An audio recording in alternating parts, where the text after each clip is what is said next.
Bonjour à tous, vous êtes dans le talk show de grandautomobile.fr de la bande AJM, les experts automoto sur Maxi 107.1 et 107.3 FM. C'est la saison 2.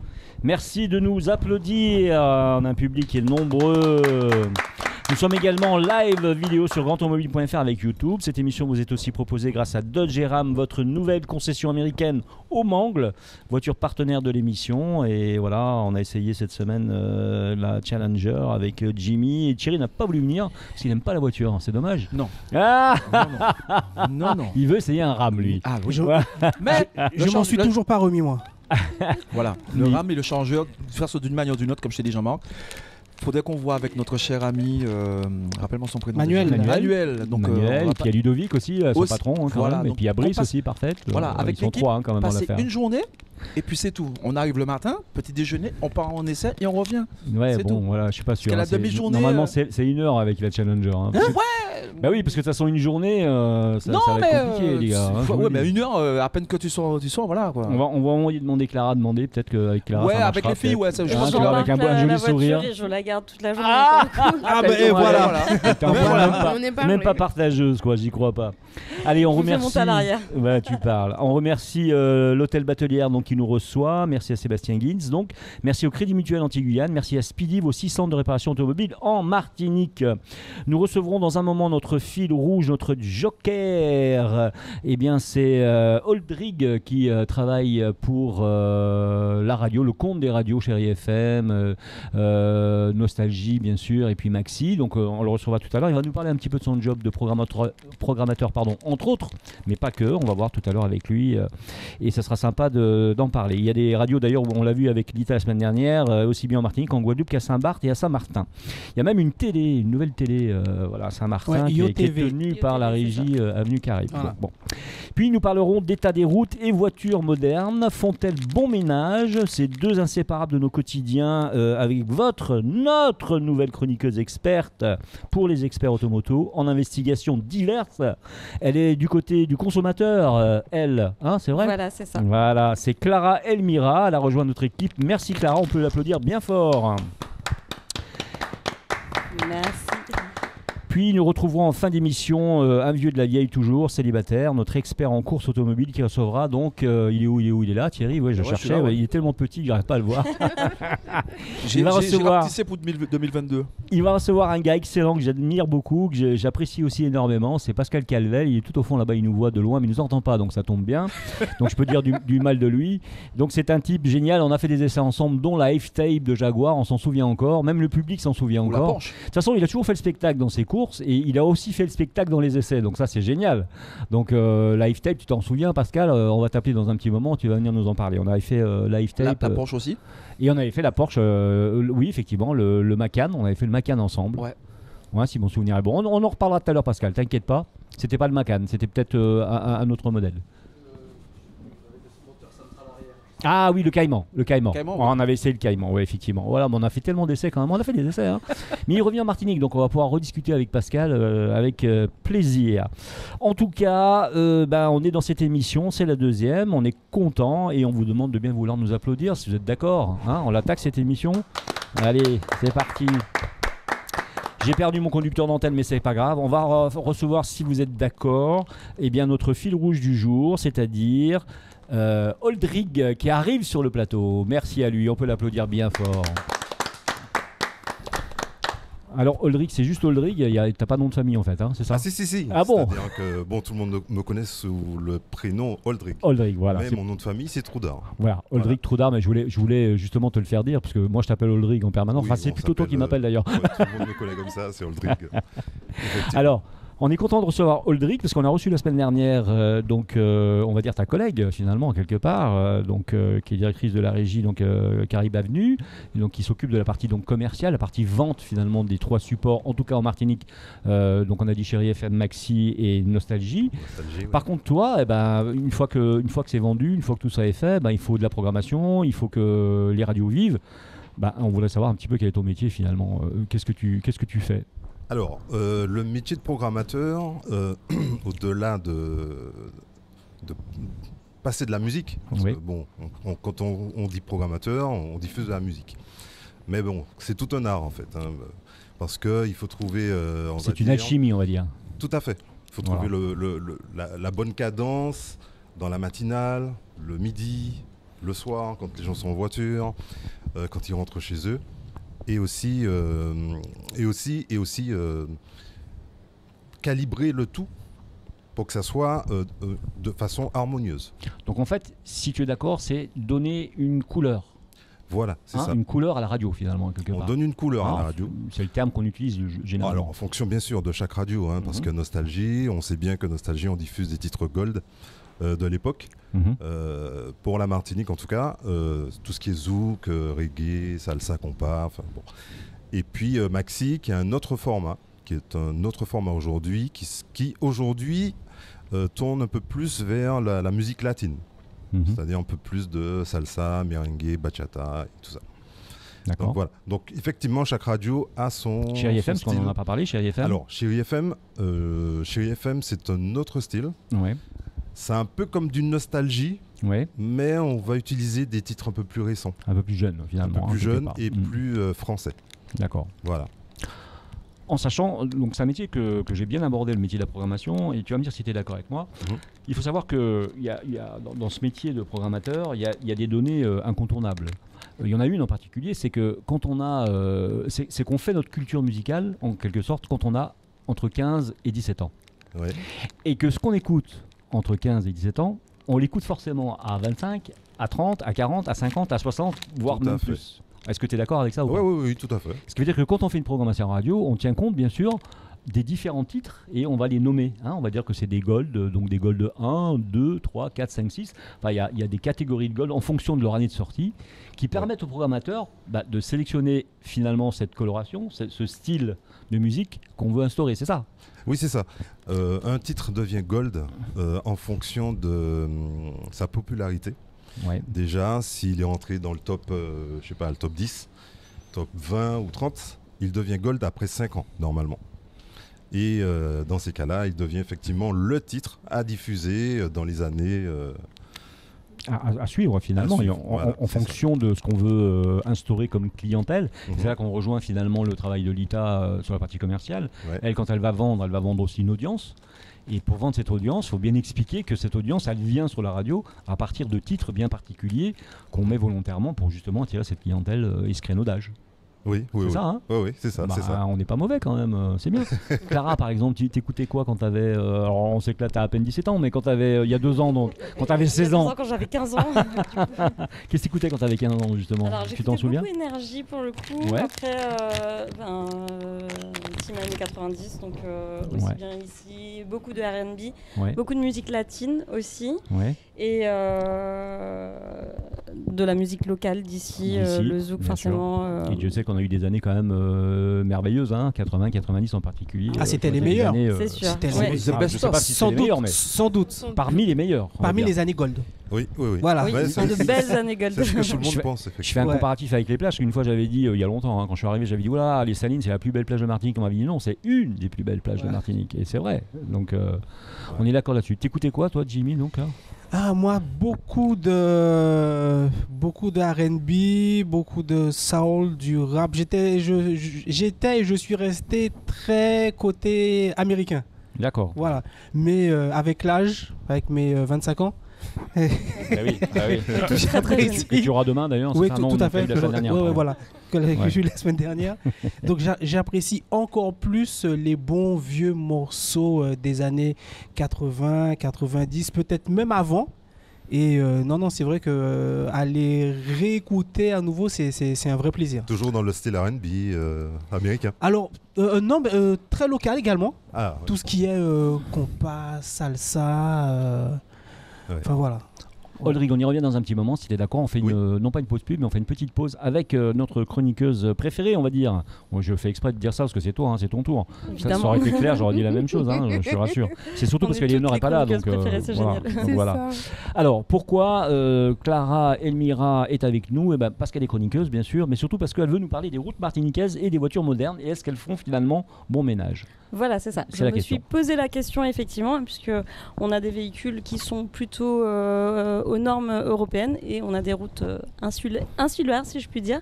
Donc, par les routes, j'entends l'état des chaussées, Mais également le fait qu'on soit sur une île et qu'elle soit plus sinueuse. Il n'y a plus d'embouteillage, il y a moins d'itinéraires bis, les limitations de vitesse ne sont pas les mêmes.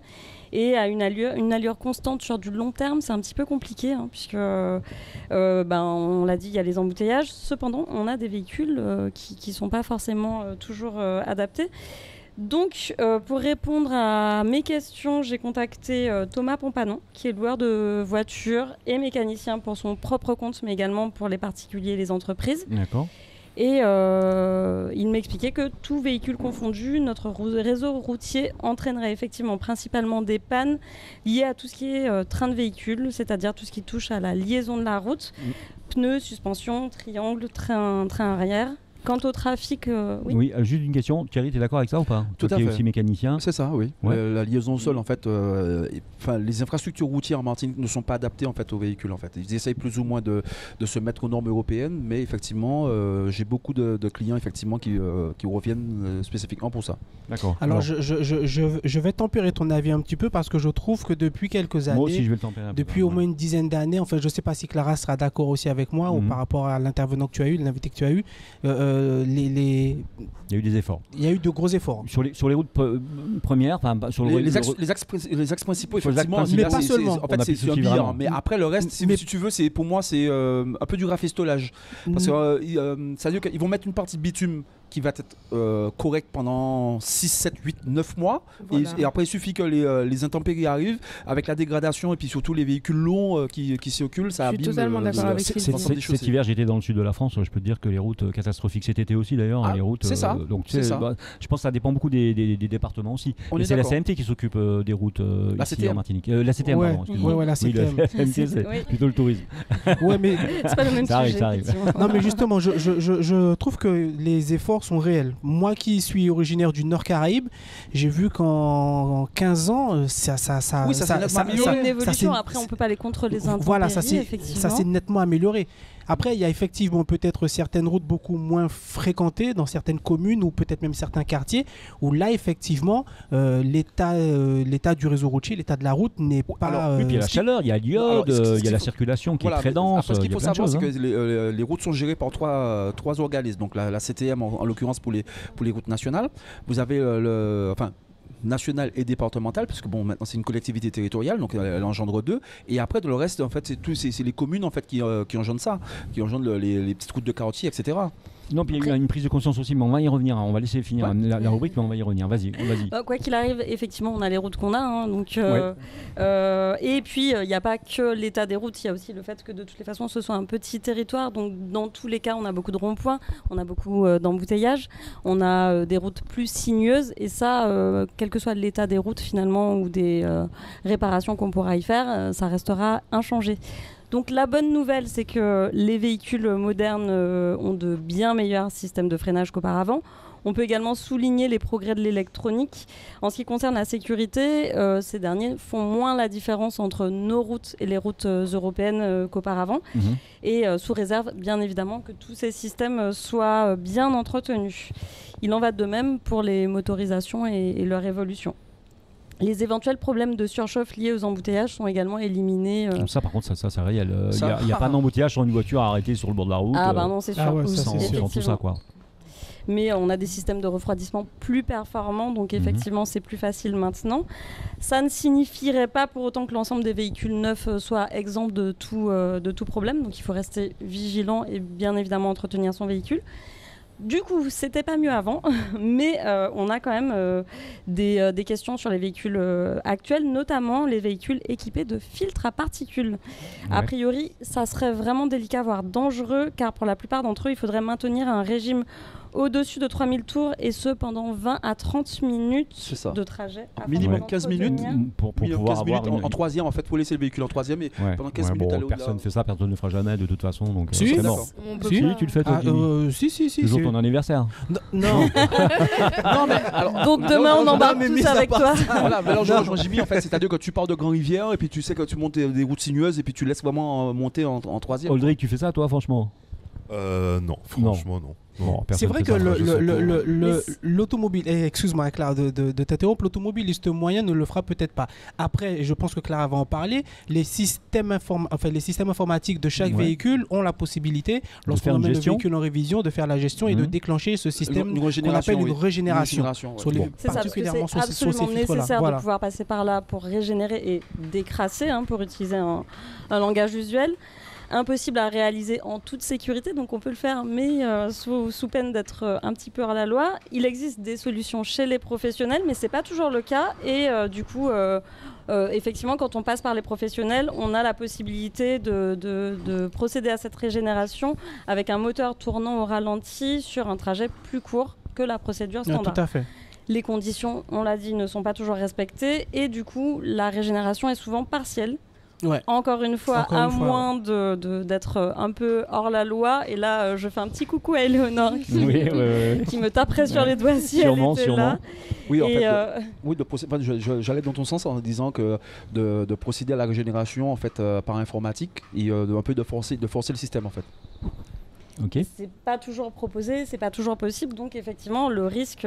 D'ailleurs, c'est la cause de la plupart des dépenses sur ce type de moteur. À cause de Clara, juste une petite chose, si tu bouges ta tête, il faut que tu bouges ton micro avec. Ah oui, voilà, tu vois ce que je veux dire, voilà. Ça marche c'est mieux. C'est vraiment un coup on t'entend, un coup on t'entend pas, tu vois. Ça fait un coup jour, nuit. C'est ça. Et c'est Audrey après qui nous appelle pour nous dire ah putain l'émission ça va pas. Allez, on recommence tout. c'est lui, regarde, il a l'air gentil comme ça. Mais le traitement micro, l'enregistrement, la qualité c'est important pour le rendu. Bien sûr. J'aurais une demi-chronique pour aujourd'hui. Voilà une demi-chronique, on a que la moitié en fait. Vas-y, tu peux y aller. Alors dans tous les cas, je me suis également posé la question de la durée de vie des véhicules Martinique versus Europe, ainsi que du coût engendré en moyenne par l'entretien de ces véhicules.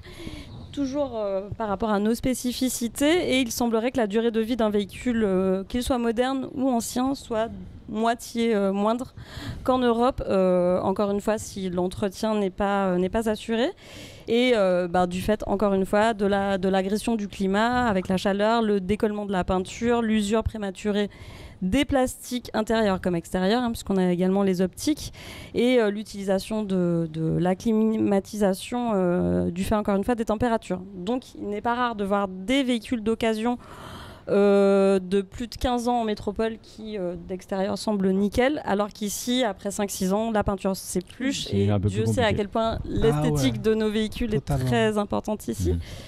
Donc la différence de coût d'entretien, elle, hors vie chère, évidemment. On ne va pas rentrer dans ce débat-là parce que sinon on n'a pas fini.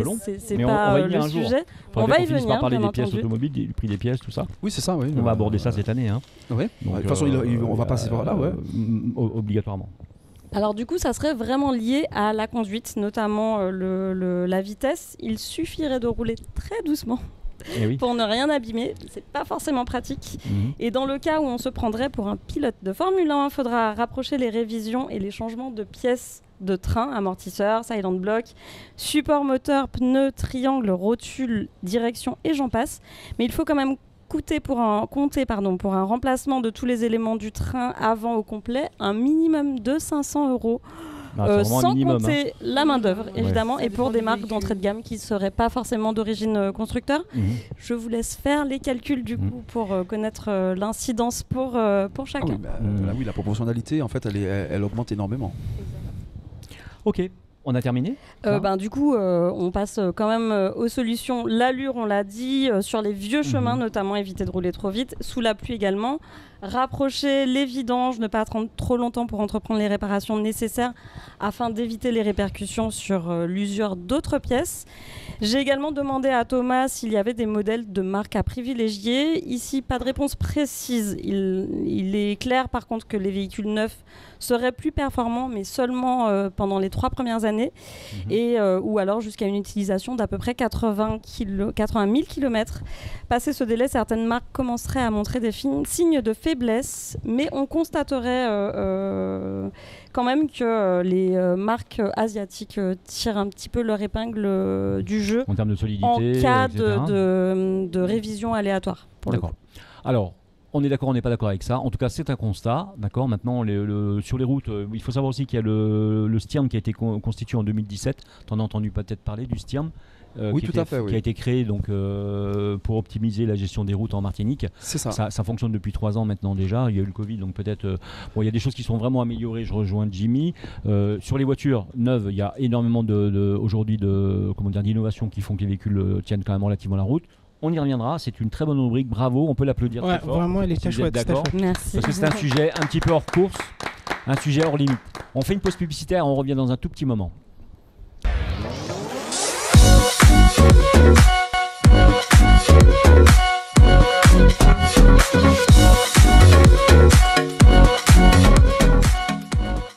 Allez, eh bien vous êtes de retour donc dans le talk show de grandautomobile.fr avec la bande AJM, les experts automoto sur Maxi, 107.1, 107.3 FM. Nous sommes aussi en live vidéo sur grandautomobile.fr.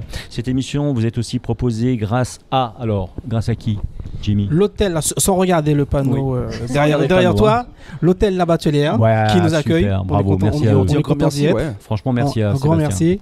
Le Crédit Mutuel, le partenaire institutionnel anti-Guyane, n'est-ce pas vraiment Dodge fidèle, hein, vraiment Crédit Mutuel anti-Guyane. Dodge et Ram qui sont donc voitures officielles de l'émission. Donc moi je roule en Dodge et en Challenger, un coup le Dodge, un coup le Challenger. Que je te récupère le week-end. Bon, faites ce que vous voulez, moi j'ai le Ram, j'ai le 1500 Ram, voilà.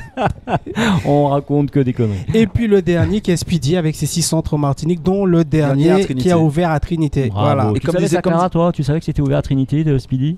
Dis-le pas franchement. Encore, mais du coup. Tu l'as appris là. Maintenant, je l'ai appris. Comme dirait notre cher ami, va donc chez Speedy. Voilà, mais déjà, Clara depuis tout à l'heure Clara et Claire se sont donné rendez-vous chez dimanche matin chez Speedy, mais je leur dis c'est fermé dimanche matin. Bon bah c'est cool. En tout cas, bravo puisque vous avez bien retenu la leçon. Donc on se retrouve avec Oldric Troudard qui est programmateur. Oui, c'est ça. Alors pour qui finalement? C'est une bonne question. Programmateur pour qui? Alors, à la Pourquoi? base, pour les auditeurs, déjà. Ouais. Mais par contre, les radios, concrètement, c'est Nostalgie et Maxi. D'accord. Voilà.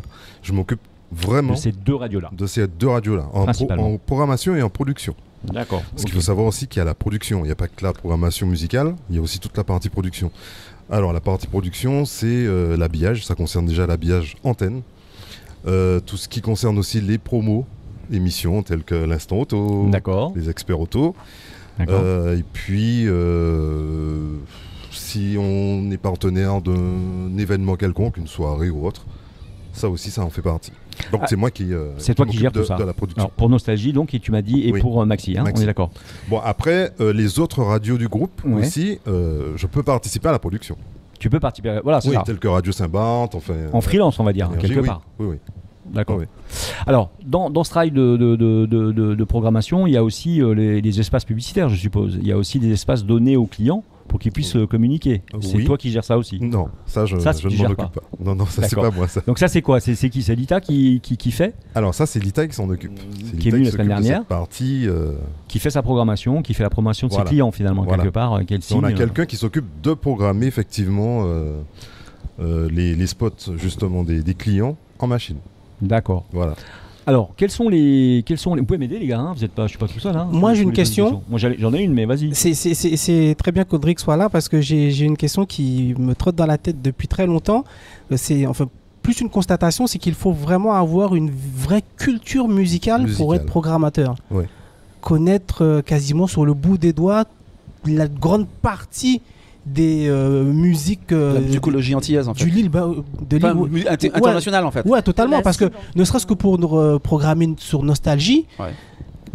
C'est vrai que Nostalgie. Comment tu fais une question toute bête, comment tu fais pour choisir les morceaux quotidiennement qui passent à l'antenne? Alors, ce qu'il faut comprendre, c'est que Nostalgie a une base musicale énorme. Ouais, il y a un ordinateur quand même. Mis à part l'ordinateur. Des années 80 à 2000, voire 2010, 2015, étant donné que les générations évoluent, donc on va pas s'arrêter à passer des titres des années 80. Ouais, bien sûr. Donc on évolue aussi avec les générations. Oui, donc mais comment tu fais?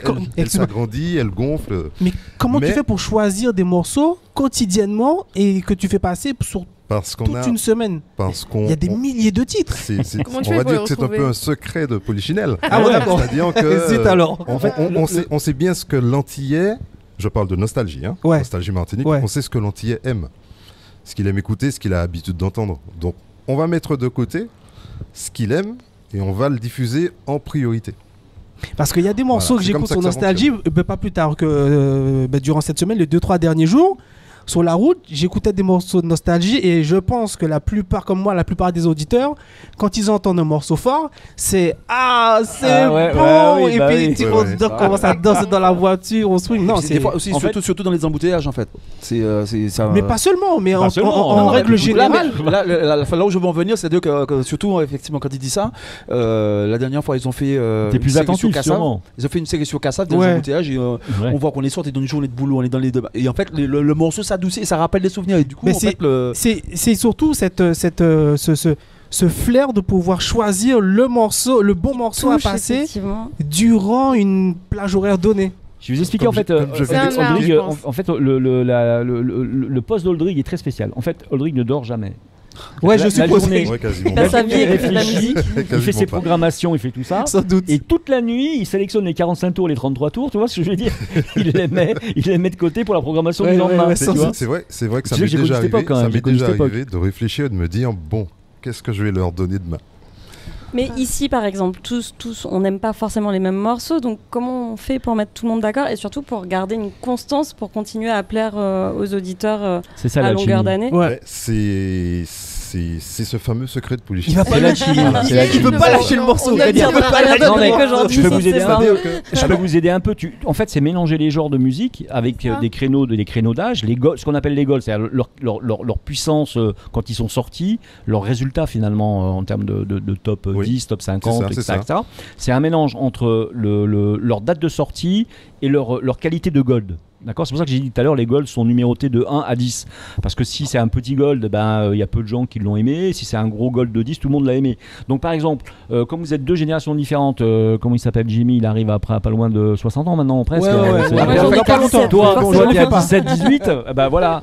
Oldrig, il va faire en sorte dans la même tranche de 20 minutes de passer un titre qui va t'intéresser plutôt toi, mais qui va aussi intéresser Jimmy. Et quand il va passer un titre pour Jimmy, il va forcément t'intéresser. D'accord? C'est l'histoire de Cassav. Ah oui, c'est l'histoire de Cassav. C'est indétrônable. Cassav, pour un mec de 45 piges, c'était sa jeunesse, d'accord. Et puis pour une nana de 17 comme Clara, la pauvre, on n'arrête pas de dire des bêtises sur son âge. Forcément, Cassav, ça colle quoi. Tu dis, maman, c'était le morceau de papa ou de maman, mais Cassav, c'est bon. C'est intemporel. Donc, tu vois, je parle de Cassav, mais il y a beaucoup d'autres groupes. Ce qu'il faut savoir aussi, c'est que les artistes, même d'avant, qui sortent des titres, des singles ou des albums seront quand même diffusés parce que ce sont quand même des artistes gold qui comptent. Donc c'est pas parce que justement le titre qui vient de sortir qu'on va pas le diffuser et Tania Saint-Val sort un titre, on va pas le diffuser parce que c'est une nouveauté. Non, Tania Saint-Val, c'est Tania Saint-Val. Donc, alors, est-ce que les artistes justement ils ont une influence sur toi? Est-ce que les artistes t'appellent de temps en temps pour dire dis donc Toto, tu pourrais me passer mon truc, ça serait bien? Non, ça se fait. C'est-à-dire ça se fait plus alors. Non, ils nous envoient effectivement les titres, mais forcément non. Ils vont pas me dire j'ai sorti ça, diffuse-le pour moi. Non, c'est pas ça. Ça se passe plus comme ça aujourd'hui. Une question quand même autour de l'automobile. Vous êtes bien d'accord parce que Oldrig est quand même là aussi dans une émission automobile. Donc on voulait savoir quel est ton rapport à l'auto justement, toi, Oldrig. Oui. Est-ce qu'un programmateur il a besoin d'une voiture particulière ou est-ce qu'il a un style particulier de voiture? Un programmateur, pas forcément, mais moi oui. Toi oui, alors tu peux nous en parler un peu le sport automobile à la base. En plus je crois que tu es passionné de sport automobile, c'est ça hein oui. Voilà. Donc tu peux nous dire alors peut-être pas dans quoi tu conduis parce que c'est pas important, mais quelle est ta voiture idéale ou quelle est la reconversion de véhicule que tu ferais là dans les jours qui viennent? Une Polo R5. Une Polo R5. Polo R5. Ou une DS3 R5. Oui, en course auto. Mais en voiture de tous les jours. En voiture de tous les jours. Ouais, certainement une DS. Ah là là. Ouais, une DS quoi? R5, une DS de compète, non, DS7. Une DS tous les jours, on a dit. DS9, non, la berline, non. 7, non, peut-être pas. La DS9 qui sort là, la berline, non? La 9, oui, parce que la 7 est sortie, c'est le gros qui ressemble au SUV. Ouais, la 7 c'est le SUV. La DS7 c'est le SUV, ouais. Donc une DS par exemple, c'est ça? Ouais, ça serait plutôt tes véhicules. C'est vrai qu'on n'a pas demandé aux filles. Tu roules en quoi ou tu voudrais rouler en quoi? Du coup, pour le coup, moi j'ai envie de changer de véhicule, de passer au pick-up. Au pick-up? Ah ouais, pourquoi pas? Par rapport à l'état des routes, surtout. Ouais, surtout par rapport à l'état des routes. Tu vois, comme quoi c'est un problème, hein, l'état des routes. Ouais. Hein, c'est les et routes puis les secondaires motos qui posent problème. aussi, pour les mettre derrière. Oui. aussi. Mais ce qu'elle te dit pas, c'est qu'elle roule en Porsche Macan. Non, pas encore. Pas encore. Bon, Clara, toi, tu voudrais rouler en quoi éventuellement? Et ben pareil, c'est assez fou, mais je rêve d'avoir un énorme pick-up. Un énorme pick-up, genre un Ram par exemple. Ah ben, faudra qu'elle aille faire l'essai avec sans Thierry limite. alors. Ah oui. Faudra qu'elle aille faire l'essai avec Je suis pas Thierry. sûre qu'on le laissera On va conduire, du venir, coup. mais tu nous mettras derrière. Ouais. D'accord. Le problème, c'est qu'il faut Pour déjà un tester la escabeau place. pour entrer dedans, Ouais, déjà. et ensuite il faut 3 coussins pour arriver à voir la route, parce que c'est un énorme Non, camion ça quand sera pas même. un problème. Je Non. pense que ce sera. On va aller faire essayer gérable. le Ram chez le partenaire pour voir Pourquoi ce pas. qu'elles en pensent. On est d'accord pour ça ou quoi? Des questions encore à Oldrig ou pas? Ou c'est moi qui continue? Vas-y, Est-ce n'hésitez pas. que alors il y a une vraie différence entre DJ de soirée et programmateur, parce que dans Ah oui. Ça se Ah oui. ressemble. dans le fond les deux passent de la musique pour un public. Oui, le DJ, il est là pour, comme on dit, mettre les gens dans l'ambiance, Animer. les faire s'amuser et tout et tout. Le programmateur diffuse de la musique qui plaît à un instant T. Tout le monde ne peut pas être programmateur, parce que vu la culture musicale qu'il faut avoir en tête. Tout dépend. Quelqu'un qui a une culture musicale énorme peut être programmateur en radio. En tout cas, c'est le métier le mieux payé de la radio. Enfin, je dis bien en métropole, en France métropolitaine, parce qu'ici, j'ai pas de notion. Mais en France métropolitaine, c'est le métier le mieux payé de la radio. C'est-à-dire, les programmateurs, ça vaut de l'or. Les bons programmateurs, c'est vraiment comme un hyper mécanicien, toi, quelqu'un d'hyper connu, Ouais. C'est un d'hyper. peu le pilier. Hein, Ah, mais c'est grave. Ouais, quasiment. C'est grave, Ouais, grave, ouais, grave. ouais, Donc, bien sûr. Audrig, il marge à 12-15 000 euros par mois, largement. On dirait. Le mec, il est au top des tops. Je veux dire, il a de la chance. L'État va t'appeler, Il il va est te faire célibataire, en plus, au les gars, faut y fait. aller. Oldrig, donc ce métier-là, est-ce que vous êtes nombreux à le faire en Martinique? Est-ce qu'il y a beaucoup de monde ou ça se bouscule un peu ou vous êtes peu nombreux? Alors, est-ce que ça se bouscule? Je ne sais pas. Mais oui, c'est-à-dire que chaque radio a son programmateur. Des fois même 2 programmateurs. Oui, Ah des ouais fois 2 Oui. programmateurs. Ah oui, Ah ouais. oui, qui prennent le relais de temps en temps. Alors, qu'est-ce Ouais, qui ouais. fait la différence maintenant Qu'est-ce qui fait la différence maintenant de coloration entre plusieurs radios? Donc là, on a parlé des radios du groupe. Maintenant, si on regarde un peu la concurrence, qu'est-ce qui fait la différence entre la programmation de Nostalgie, par exemple, les belles radios, ou la programmation de Maxi par rapport à, je sais pas moi, Énergie ou une autre radio Bon, alors Maxi, on sait que c'est Comment qu'on arrive à se différencier? Tu vois ce que je veux dire? En dehors de ce qu'on a vu, on a compris que la programmation était importante, mais la coloration, qu'est-ce qui fait la différence finalement? Bon, en fait, c'est tout un chacun. Hein. Une radio décide d'avoir une couleur musicale, de passer de la techno, de passer, je sais pas, Du hard rock, du métal. hard En fonction rock, de ça, C'est ça qui va faire un de petit peu la différence. de la musique latine ou du zouk ou du compas. Voilà. En Parce qu'il fonction, ça dépend. y a une chose qu'il faudrait dire quand même aussi qui est très importante, c'est que la majorité des radios ici, enfin la majorité, une grande partie des radios ici sont des radios bars, ce qu'on appelle les radios bars. C'est-à-dire c'est des gens qui ont acheté simplement la fréquence ou la possibilité d'utiliser la fréquence. Ensuite ils ont un ordinateur, tu vois, c'est ce qu'on appelle une barre, point barre, et ils rediffusent un programme et terminé. Alors on croit qu'on est dans une radio locale, etc., mais pas du tout. On est dans une radio totalement. C'est là qu'il faut louer justement le travail de Oldrig, parce que finalement la différence entre ces radios bars qui ont un programme presque insipide, je dirais, qu'on peut entendre ici, mais aussi, je sais pas moi, à Paris ou tu vois, à Auxerre. La différence, c'est que quand tu arrives sur la programmation de Nostalgie, par exemple, ou de Maxi quand ils font de la musique, c'est que tu dis, ah tiens, je suis sur Nostalgie. Alors que tu n'as pas entendu Il y a le une logo encore. identité Il y a une propre. identité, Tu as compris. on reconnaît. Ouais, ouais. Voilà, vous avez compris. Donc c'est ça le travail du programmateur, je pense. C'est là où on voit que le programmateur est bon, c'est qu'on se dit, bah tiens, on est sur la radio que j'aime. C'est pas la peine d'aller chercher ailleurs, je suis arrivé dessus, quoi. Parce Mais c'est ce la que bonne tu viens de musique. dire concerne le plus souvent les web radios. Hein. Et ça concerne le plus souvent les web radios, c'est vrai. Parce que les radios FM ont vraiment le matériel et...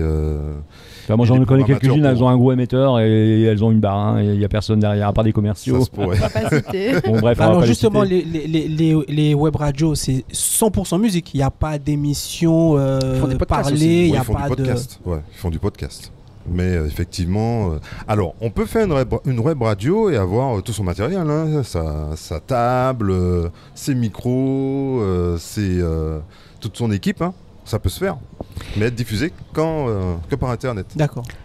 Remarquez à quel point la radio a évolué, enfin du moins plutôt le secteur automobile a évolué avec la radio. Rappelez-vous quand on était dans les années 78-80, où il n'y avait pas encore les radios libres, elles arrivaient, grâce entre autres à François Mitterrand qui libère donc finalement les radios. Mais à cette époque-là, on avait les grandes radios nationales, d'accord. Mais regardez comment les voitures se sont adaptées, les postes radio déjà, la partie technique, c'est adapté à l'AFM, etc. Donc on est sur un secteur qui est toujours en évolution et qui capte les évolutions justement sociétales. Vous avez compris. La cassette. Tu te rappelles? Des fois, la cassette, la bande restait quand ça chauffait, ça coinçait dedans. Ça vaut de l'or aujourd'hui, ça vaut de l'or aujourd'hui. Mais voilà, on est sur un secteur quand même qui est en pleine évolution en permanence et qui capte en permanence les évolutions de la sociétale en fait. Le secteur automobile, c'est un des rares. C'est pour ça que c'est un secteur qui me plaît beaucoup parce que c'est un secteur qui est en perpétuelle évolution et bien plus que d'autres secteurs, bien en avant sur d'autres secteurs. Et ça rejoint un petit peu. En fait, l'automobile, l'aéronautique, le domaine du transport en général, en fait, évolue constamment, quoi. C'est comme le phénomène de la télécommunication. Quand on s'aperçoit auparavant, en fait, il y avait le petit routeur qui faisait le temps d'avoir Internet, fallait compter au moins 15 minutes. Et maintenant, avec la fibre optique en une demi-seconde, c'est parti, quoi. C'est parti. Bon. Qu'est-ce qui fait la puissance d'une radio finalement en termes de cette fois d'émission? Est-ce que aujourd'hui vous êtes régulé par les émetteurs, c'est-à-dire par la loi, vous êtes obligé d'avoir une puissance limitée? Ou est-ce que vous pouvez arroser de Martinique, aller en Guadeloupe, arroser à Saint-Martin-Saint-Barth avec un seul émetteur? Non. Ça, c'est pas possible. On est limité pour ça. Tu l'as déjà dit. Ouais. C'est exactement ça. Dans la question, j'ai fait la réponse, c'est ça? C'est ça. D'accord. Et donc, vous émettez seulement sur la Martinique pour les deux radios? Alors, on émet aussi sur le web. Pour sur le Nostalgie, Chérie, Maxi. Mais oui, on émet que sur la Martinique en termes en hertzien. En hertzien, on ne dépasse pas. Et tu as des chiffres sur la partie streaming justement? Tu as des chiffres sur la partie web? Est-ce que en termes d'audience? Moi personnellement, j'en ai pas. Toi, t'en as pas, d'accord. J'en ai pas. Mais on peut supposer quand même que l'audience doit être ça doit être en évolution puisque tout le monde va sur Internet aujourd'hui. L'audience est en évolution en fonction aussi des résultats de sondage. On s'en rend compte. Ouais, c'est ça. D'accord. Alors, une autre particularité aussi peut-être de Nostalgie, c'est que c'est une radio musicale. Oui. A contrario de Maxi qui est une radio de talk show, une radio où il y a plus d'animateurs, on va dire, d'accord, donc moins de programmes musicaux. D'ailleurs, Lita la semaine dernière nous l'a dit, il y avait de la programmation musicale plutôt le soir. Oui, la programmation musicale, c'est de 19h à minuit, enfin jusqu'à au moins 5-6 heures du matin. Alors, est-ce qu'on est d'accord pour dire que sur une radio musicale, ce qui est important, c'est la musique? Est-ce qu'on est d'accord ou pas? Oui, on est d'accord. Oui, quand même. Parce que moi, j'ai connu les années radio où on disait, pour les radios libres à l'époque, pour contrecarrer Europe 1, RTL, RMC, il fallait des radios sans animateur.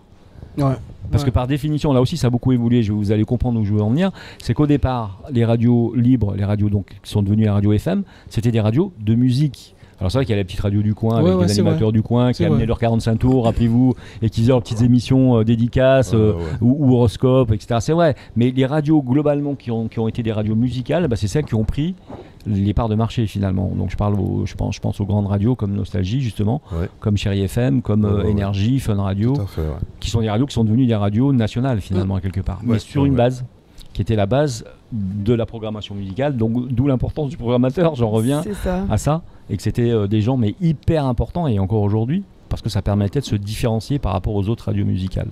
On est d'accord là-dessus ou pas? Oui, c'est exactement ça. Tu es d'accord là-dessus? Ouais, pour ces radios-là, oui. Qu'est-ce qui fait que tu as basculé dans ce métier? Alors, j'ai toujours aimé la musique, déjà au départ. Quand j'étais plus jeune, je transformais les sons avec les ordinateurs. Quand ça a commencé, ça a démarré avec toutes sortes de logiciels. Et puis de là, j'ai commencé à faire ce qu'on appelait de la radio d'entreprise. Donc c'était des radios spécifiques aux entreprises qu'on installait via une société. Donc j'ai commencé à faire de la radio comme ça. Et puis après, petit à petit, j'ai intégré Nostalgie. En 2009, à sa création d'ailleurs. D'accord. Martinique. Parce qu'il faut savoir que Nostalgie, Guyane et Guadeloupe existaient déjà. Déjà, d'accord. Et c'est un autre format, c'est le même format que celui de Paris. Oui, tout à fait. Voilà. Bon, on a appris beaucoup de choses finalement avec Oldrick. Je pense qu'on peut l'applaudir véritablement. Bien, merci. On a reçu Lita la semaine dernière et on a reçu Oldrig aussi parce qu'ils sont nos partenaires dans cette émission Les Experts Automoto, donc sur Maxi justement, hein, je le redis. Donc merci à vous de votre confiance, merci à toi Oldrig en tout cas. Et puis en espérant que tu m'appelles encore souvent pour me dire est-ce que t'as pas oublié l'instant auto, attention l'instant auto, attention. Est-ce que je vais bien recevoir le son en heure. Alors n'oublie pas que tu as Audrey dans l'affaire, hein, donc tu peux l'appeler aussi Audrey. Hein. Oui, c'est vrai. Audrey qui a été comment se décharger. Exactement. On fait une pause pub si vous êtes d'accord. On remercie encore Oldrig, on peut l'applaudir. Merci à vous. Merci à vous. Et puis merci à toi plutôt. Et puis à tout de suite. À tout de suite, auditeur.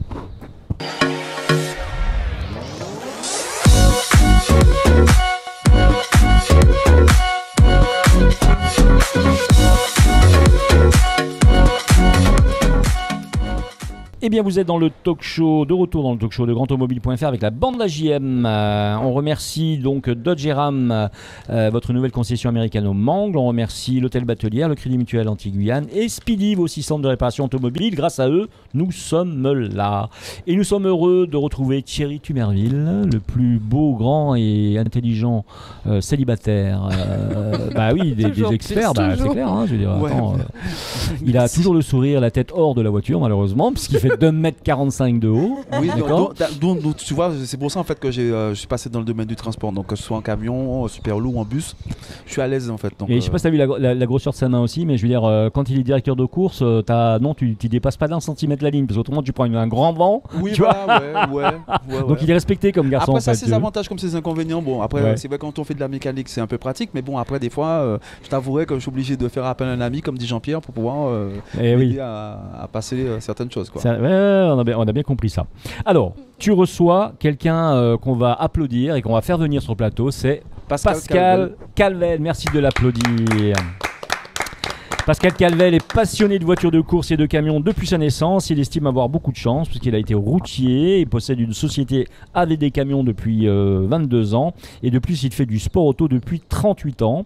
On peut dire qu'il touche à tout dans ce domaine. Rallye moderne, rallye VHC. On va dire ce que c'est tout à l'heure. Les courses de côte, bien sûr, le circuit, le slalom. Et dans 3 semaines, il va essayer une nouvelle discipline, le VHRS. Ah Thierry, je te pose une colle. Tu sais pas ce que c'est, je suis sûr. C'est quoi le VHRS?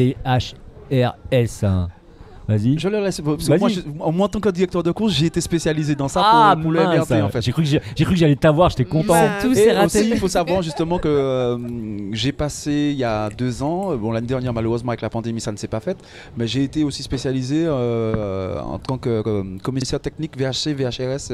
Bon, alors VHRS qui veut dire donc les rallyes historiques de régularité sportive. C'est ça. Et enfin une badja en fin de saison. C'est quoi une badja? Ça tu sais pas là, je t'ai eu là. Là tu sais pas là. T'inquiète.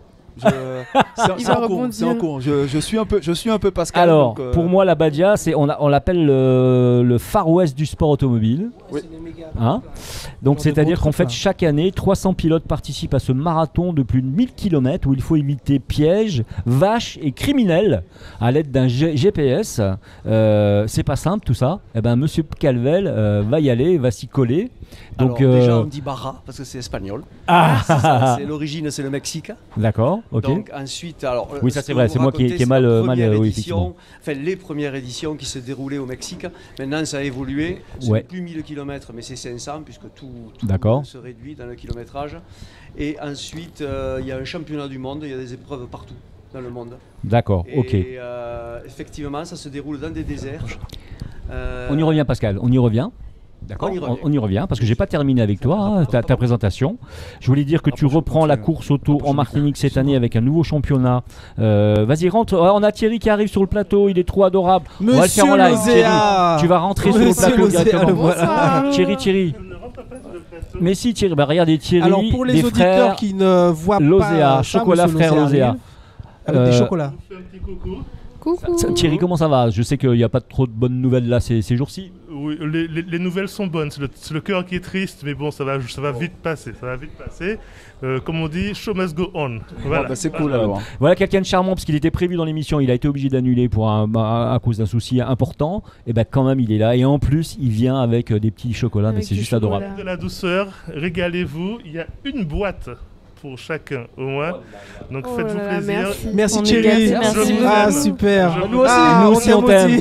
On t'aime franchement Thierry. Merci Thierry Lozéa qu'on retrouvera dans 15 jours puisque dans 15 jours tu reprends ta place de fil rouge avec plaisir. Thierry, merci 1000 fois, on peut l'applaudir franchement très très fort.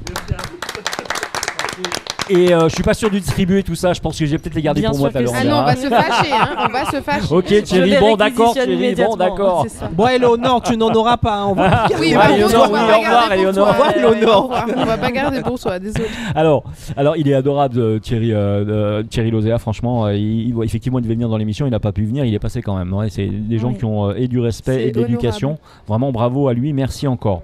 Alors, je disais que Pascal reprend les courses auto en Martinique cette année, c'est un événement puisque toutes ces courses il les a faites depuis de nombreuses années à l'extérieur, avec un nouveau championnat VHC organisé par la ZAM sur une BMW 323i Groupe 2. Après les titres de champion de Martinique des rallyes en 94, des slaloms en 2008, après le titre de champion des courses de côte en 2015 et champion de France VHC en 2018, c'est pas n'importe qui, je veux dire honnêtement, Pascal Cialvel. C'est pas n'importe qui. Exactement, il aimerait essayer de gagner cette année en VHC, donc véhicule historique de course, de compétition, pardon, voilà, pour les donc pour cette année, donc 2022, donc c'est un retour au pays natal finalement, on peut le dire. C'est un retour. Bon, j'avais couru parfois, j'avais eu une Saxo, enfin une C2 plutôt, mais c'était vraiment épisodique. Voilà, avec un peu de spectacle quand même malgré tout. Avec un peu de spectacle. T'as fait de la barquette aussi un peu, non? T'as pas fait de la barquette un peu? De visite, le spectacle quand même. Oui. T'as fait de la barquette aussi un peu, non? J'ai la barquette. Alors là, on peut pas faire de spectacle avec ça, sinon c'est fini. Ben moi j'ai vu des passages quand même où c'était pas mal. Oui, ça je me suis régalé. C'est la discipline la plus dingue qui puisse exister. Oui, c'est sûr. La course de côte, il n'y a pas plus fou que ça. Alors, sachez quand même que Pascal, donc, comme il revient cette année, il cherche aussi des sponsors et donc des budgets. C'est bien ça, merci. Ah ben c'est important quand même. Oui, en fait, je fais comme... je reviens 20 ans en arrière, je suis en train de monter un dossier et j'ai déjà des rendez-vous. Enfin, je suis à... Voilà, je vais d'ailleurs te piquer 2-3 partenaires. Oui, mais avec plaisir. Il faut que tu le saches. Il n'y a aucun problème. Il n'y a aucun souci. Nous, on est déjà passé, donc c'est bon. Tu peux maintenant aller voir. Mais voilà, on recommence parce que j'aimerais bien, même si je prends de l'âge et la discipline est un peu différente, je suis toujours un compétiteur et si je pars, c'est pour gagner. Sinon, je fais pas. La passion ne s'éteint pas au final. Pardon ? La passion ne s'éteint pas, jamais. Jamais. Je courais jusqu'au dernier jour, jusqu'à la dernière minute. Même si ça doit être dans une toute petite discipline comme le VHRS d'ailleurs, qui est une discipline un petit peu pour les anciens, mais je veux tout essayer et j'aimerais bien tout gagner en fait. Ah super, voilà. Super. Un vrai compétiteur. Un vrai compétiteur, c'est ça. Ouais. En sachant que aussi Pascal s'est éclaté au rallye Barbados, sur le Barbados. Ah oui, j'ai eu alors là vraiment le privilège de faire 2 saisons complètes en circuit à Barbade. Et 2 fois le rallye de Barbados sur une C2 R2 Max. On te suivait effectivement. Ah ouais, c'est gentil. Avec Patrick et tout. C'est sympa. C'était 2 belles saisons, 2016-2017. Et surtout, tu as été engagé sur une des manches de la Fun Cup aux 24 heures du Mans. Alors, en ouverture des 24 heures du Mans. Attends, c'est exceptionnel quand même. Ça c'est le plus beau souvenir de ma vie en circuit. En quelle année ? Au niveau en plus l'an dernier. Ah ouais, Cette année, je fais l'ouverture, mais alors là sur une top, une Ligier. C'est pas vrai.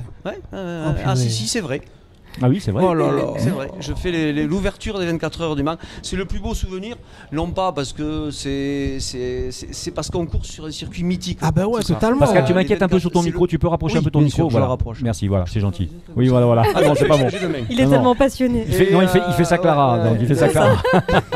En plus, au Mans, on roule. J'ai roulé sur le petit Bugatti, mais bon, ça n'a pas trop d'intérêt. Et là, on roule sur le vrai. Le vrai. Sur le vrai de 13 km 226 pour être précis. C'est top. Ça. Et quand je suis arrivé, donc on arrive, il y a un virage à droite, il y a la ligne droite des Hunaudières, tout le monde connaît. C'est mythique. Et j'en avais presque les larmes aux yeux. Tu m'étonnes.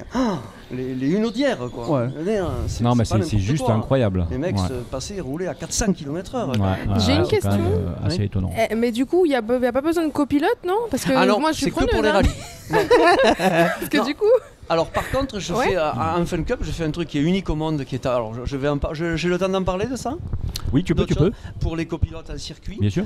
Tous les ans, j'ai couru à Spa-Francorchamps. Je ne sais pas si ça vous parle, le circuit de Formule 1 en Belgique. Malheureusement, j'ai jamais circuit fait. Incroyable. Ouais.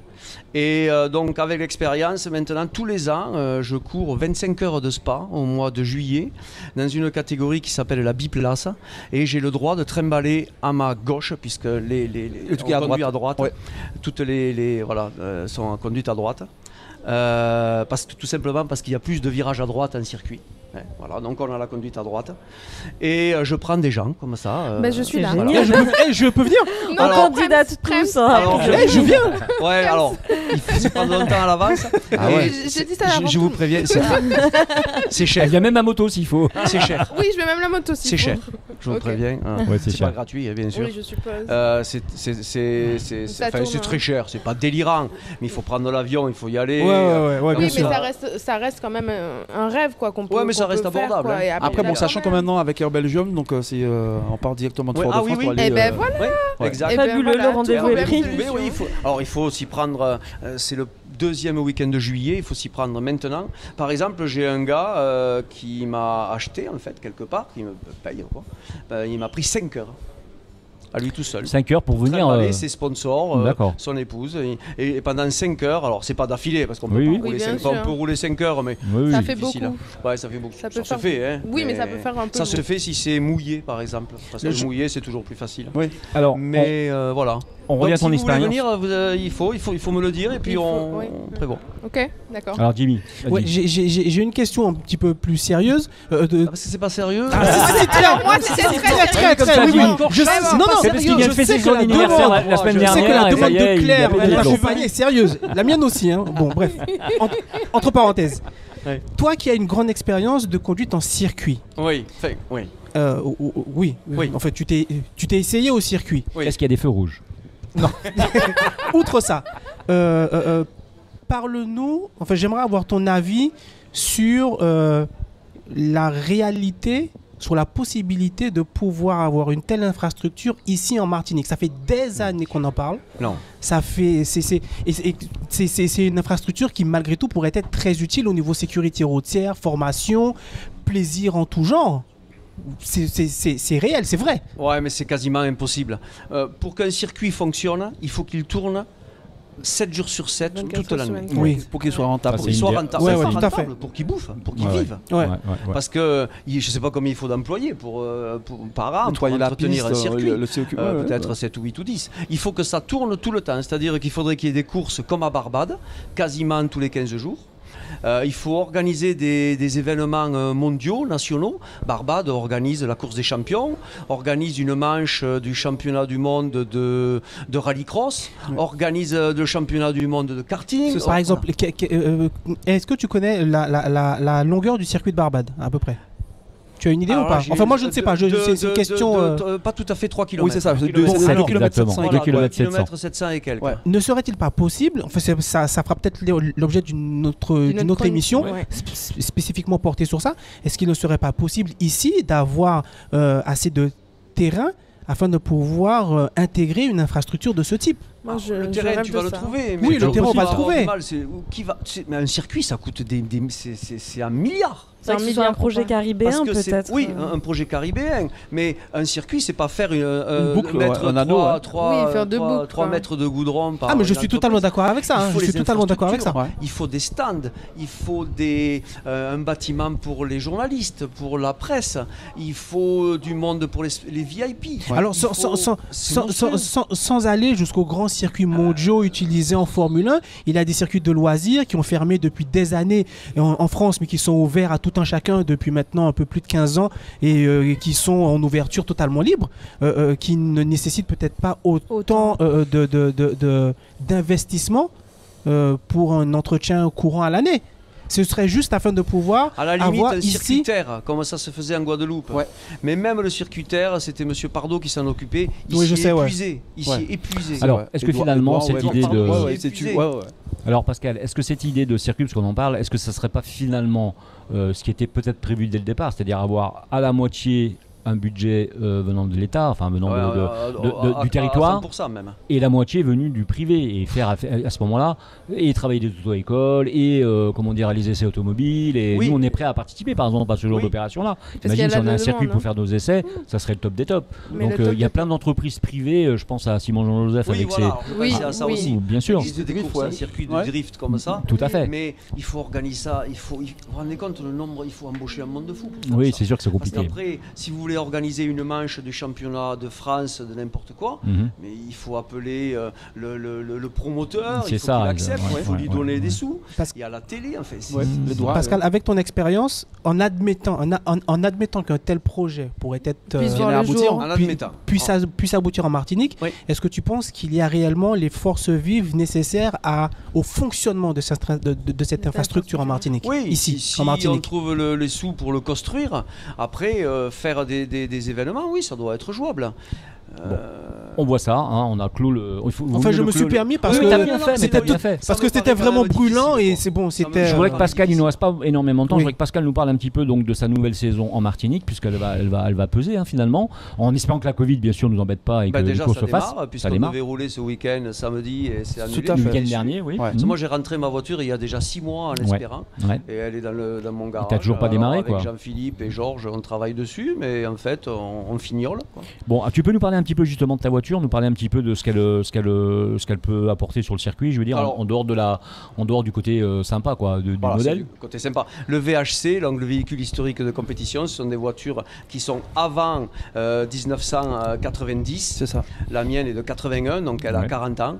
Et ça plaît beaucoup, pourquoi? Parce que c'est la nostalgie de plein de pilotes qui ont couru ça. C'est le 6 cylindres en ligne qui siffle. C'est la 323i, groupe 2, on le rappelle. Groupe 2, alors ça veut dire qu'elle est préparée, un peu comme les groupes A qu'on avait là. Voilà. Et ça va forcément plaire.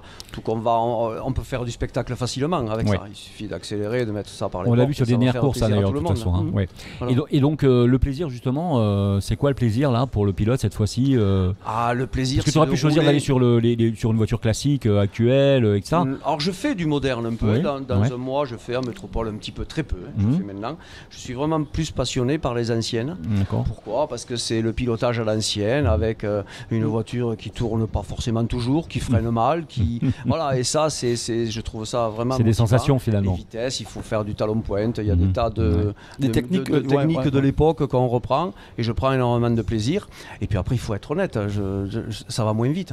Donc il ne faut pas se cacher que maintenant, quand ça commence à prendre des grandes vitesses entre les arbres et tout, je suis là, waouh, ça va vraiment vite quoi. Oui, puis quand on prend un peu d'âge aussi, ça me permet d'aller un peu plus doucement et de continuer à attaquer, de prendre du plaisir.